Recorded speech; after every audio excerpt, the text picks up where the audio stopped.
Informé sur Mireille Mwamba Télévision, bienvenue à ce nouveau bulletin d'information.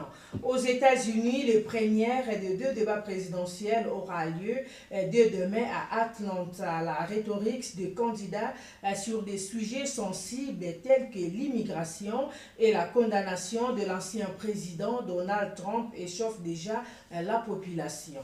Toujours aux États-Unis, les artistes et autres créateurs affirment que leurs œuvres ont été utilisées pour construire l'industrie des l'IA générative de plusieurs milliards de dollars sans aucune compensation. Ils se sont penchés sur un projet de loi américain qui obligerait les entreprises de l'IA à révéler leurs sources. Restons toujours aux États-Unis pour parler de cette invention par des chercheurs de l'université de Stanford en Californie qui ont développé un robot innovant sur le modèle d'un insecte doté de membres extensibles pour explorer les terrains difficiles tels que des grottes et des tunnels volcaniques sur la Lune et sur Mars. Au Kenya, plus de 50 personnes ont été tuées, une trentaine blessées et plus de 20 enlèvements lors de protestations anti-gouvernementales qui a viré au chaos dans la capitale après que des manifestants ont forcé le barrage et pénétré dans le Parlement. Restons toujours au Kenya pour parler de ce premier groupe de 400 policiers qui a quitté la capitale pour participer à une mission internationale visant à rétablir la sécurité en Haïti en proie à la violence des gangs. Au Sénégal, les autorités ont mis en place des tests de dépistage volontaire du Covid-19 et réimposé le port du masque à l'aéroport international à l'arrivée de pèlerins après la mort de nombreux fidèles à la Mecque.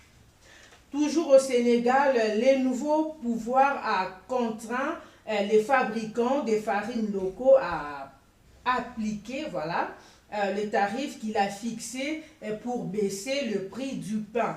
Dans le premier conflit avec des industries engagées par les nouvelles autorités depuis leur prise de fonction. Au Niger, 20 militaires et un civil ont été tués lors d'une attaque perpétrée par des armées terroristes dans l'ouest du pays.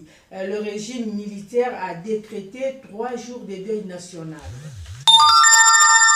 Le président de la transition malienne, Assimi Goïta, a effectué un déplacement au Burkina Faso, une première dans ce pays. Ensemble avec son homologue burkinabé, le capitaine Ibrahim Traoré, ils ont échangé sur la lutte contre le terrorisme dans ces deux pays.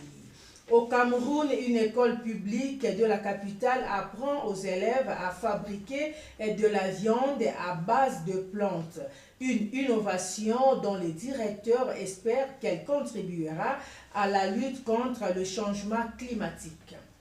Le Mali et la Côte d'Ivoire ont eu un brassage culturel la semaine dernière. L'artiste malienne de la chanson Oumou Sangaré a tenu un concert à Abidjan, la capitale ivoirienne.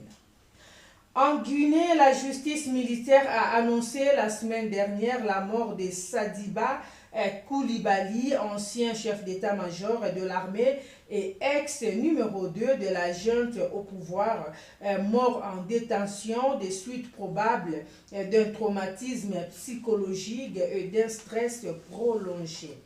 Au Rwanda, une bousculade a fait un mort et 37 blessés à Rubavu, dans le nord-ouest du pays, lors d'un meeting du parti du président Paul Kagame à 3 semaines d'une élection présidentielle où il apparaît comme un favori. Et notons par ailleurs que cela fait exactement 24 ans que Paul Kagame est à la tête du Rwanda. Fidèles internautes, c'est par ici que nous allons clôturer notre bulletin de ce soir. Merci de nous avoir suivis. Si c'est pour vous la toute première fois de nous découvrir, alors commencez par vous abonner et surtout n'oubliez pas d'activer la cloche de notification pour ne manquer aucune de nos nouvelles vidéos. Pour toutes vos suggestions, n'oubliez pas de nous contacter via le numéro qui s'affiche là sur vos écrans. Un grand merci à Joyce Ilunga Kalengai qui était à la réalisation